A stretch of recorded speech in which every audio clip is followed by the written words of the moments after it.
Why after all these years, ba't buhay pa rin siya? Ba't di mo na lang siya pinatay? May past ba kayo ng nanay ni Kidlat? Umalis muna kayong dalawa! Kidlat, si Rendon, siya yung... Oras na kalabanin niya ang pamilya ko o ako. Hindi ko na siya pagpulasotin. Hindi ko nga alam na buhay pa si Maying. Tinrabaho namin ni Argus yan. Naunahan lang kami ng Kidlat. Kailangan mawala si Maying. Bago bumalik ang mga alaala niya. Hindi pwedeng mawala si Maying. Pag may masamang nangyari sa kanya, wala silang ituturo kundi tayo. Interesting. Sigurado ka bang tutudasin natin silang apat? Oo nga, yun nga yung utos ni Matos. Ginagawa niyo rito? Wala naman. Bakit? Pantay-release kami, di ba? Release to, di ba? Diyan lang pala nagtatago yung babae na yan, ha? Pinapahirapan pa tayo. Tumbay nyo na pareho. Okay, boss. Mga tingin. Ba't kasi basa ka? Pero naligo ako eh. O kaya nga, bakit kasi dito pupunan? Bakit may peklat ka dyan? Saan yan nanggaling? Pinadala kami sa Boys Town doon ko nakuha yung peklat. At pinahirapan ka nila doon? Dahil doon mas naging matapang ako na tao. Hindi. Hindi ako papayag na walang managot sa lahat ng mga nangyari sa'yo.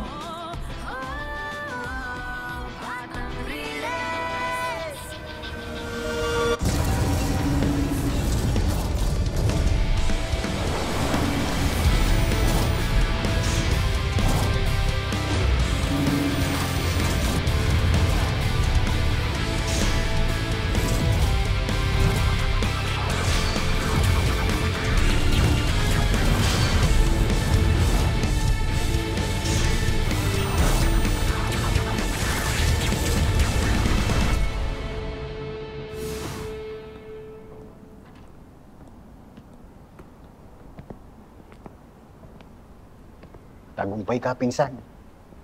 Hindi na guguluhin ni Scarlett si Maying. Tatantanan na. Huwag kang pakampante. Tandaan mo. Bago tayong kasama rito, yung tenga malaki pa sa mukha niya. Saka hindi ka sigurado kung saan umaali-aligid ang langaw niya. Oh, yung langaw lang pala eh. Pwede bugawin natin. Argus, may oras para dyan. Timing. Siya nga pala. Si Georgina. Gusto siya. Ayun. Nagpapagaling. Takot na baka tuluyan siya ni Scarlett.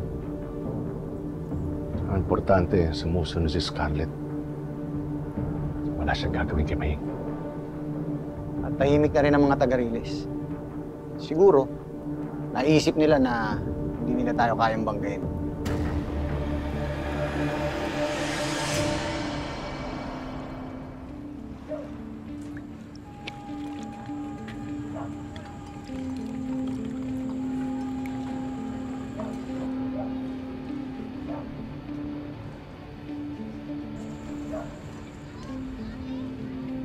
Ayos din itong naisip mo, sige, no? Pwede ka pala makagawa ng snare tsaka falling traps gamit yung mga scraps. Dati ginagawa ko lang sa video game yan eh. May sa totoong buhay na. Nato. Taba ng utak eh.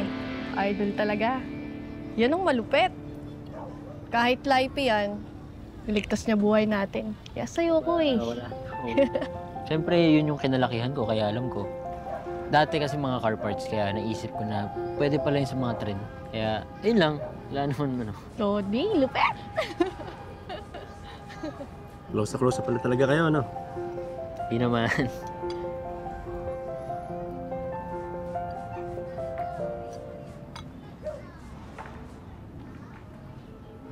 Idagul. Ayos ka lang? Ito, Miguel. Wala. Napapaisip lang ako.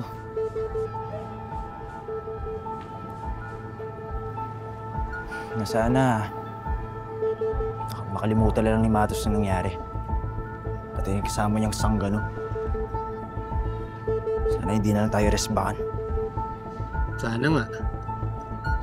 Kilala mo naman yung mga yun. Magagawa lang natin muna sa ngayon ito. Pagandaan sila.